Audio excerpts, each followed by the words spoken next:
নেতাকর্মীকে হত্যা করা হয়েছে, অসংখ্য মেয়েরা কারাবরণ করেছে।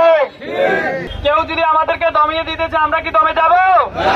কেউ যদি আমাদেরকে ভয় দেখে আমরা কি ভয়ে ঘরে ঢুকে যাব?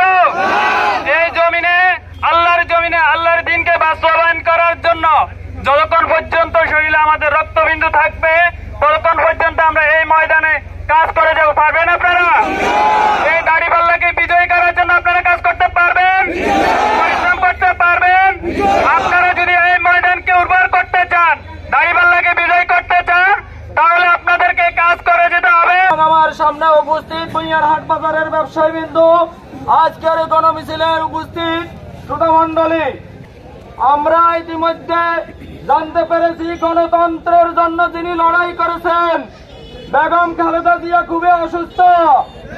আমরা আজকের গণমিছিলের পক্ষ থেকে বেগম খালেদা জিয়ার জন্য দোয়া করি, আল্লাহ পাক যেন বেগম খালেদা জিয়াকে সুস্থ করে আবারও গণতন্ত্রের জন্য লড়াই করার জন্য সেই সুযোগ করে দেন। এই উপস্থিতি, এই বাংলাদেশ একটি স্বাধীনতার পরে এই বাংলাদেশে 54 বছর পর্যন্ত যারা শাসন করেছেন, যতগুলো শাসক এসেছেন, শুধু শাসকের পরিবর্তন হয়েছে কিন্তু কোন ন্যায় ও ইনসাফ তৈরি হয় না এই দেশে। আগামী দিনে এই দেশে যদি ন্যায় এবং ইনসাফ ভিত্তিক সমাজ প্রতিষ্ঠা করতে হয়, তাহলে বাংলাদেশ জামাত ইসলামের দাড়িপাল্লা প্রতীকে ভোট দিয়ে দাড়িপাল্লাকে বিজয় করার জন্য উদাত্ত আহ্বান জানাবো। সম্মানিত উপস্থিতি, আমাদের এই সদর সুবর্ণচরের প্রার্থী জননেতা জনাব এসাক খন্দকার। এই এসাক খন্দকার এই দেশে কোনো উড়ে আসা জুড়ে আসা কোনো লোক নয়। এসাক খন্দকার এই দেশের কারণ নির্যাতিত ব্যক্তি। এই এসাক খন্দকার মামলায় বারবার নির্যাতিত ব্যক্তি, যাকে বাতিল হত্যা করার জন্য বারবার চেষ্টা করেছে।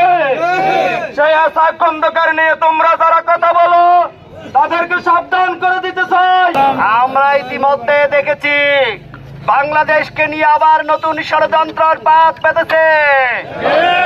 জামাত এবং শিবিরের ভাইদের গায়ে এক ফোঁটা রক্ত থাকা পর্যন্ত সেই ষড়যন্ত্রকে রুখে দিব।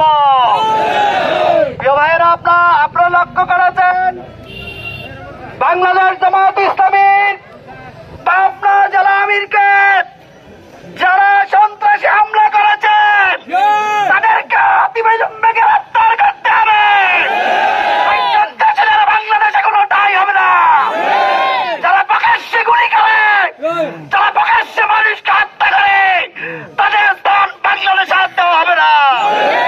আমরা চাই বাংলাদেশকে একটি ন্যায় এবং ইনসাফ ভিত্তিক সমাজ প্রতিষ্ঠা করতে হলে বাংলাদেশ জামাত ইসলামকে ক্ষমতা আনতে হবে।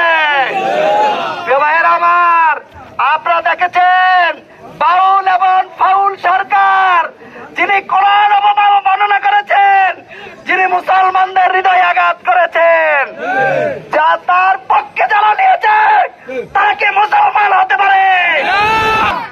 আমার আমরা বাংলাদেশ জামাত ইসলামী আগামী দিনে ন্যায় এবং ইনসাফ ভিত্তিক সমাজ প্রতিষ্ঠার জন্য 300 আসনে নির্বাচন করবে ইনশাআল্লাহ।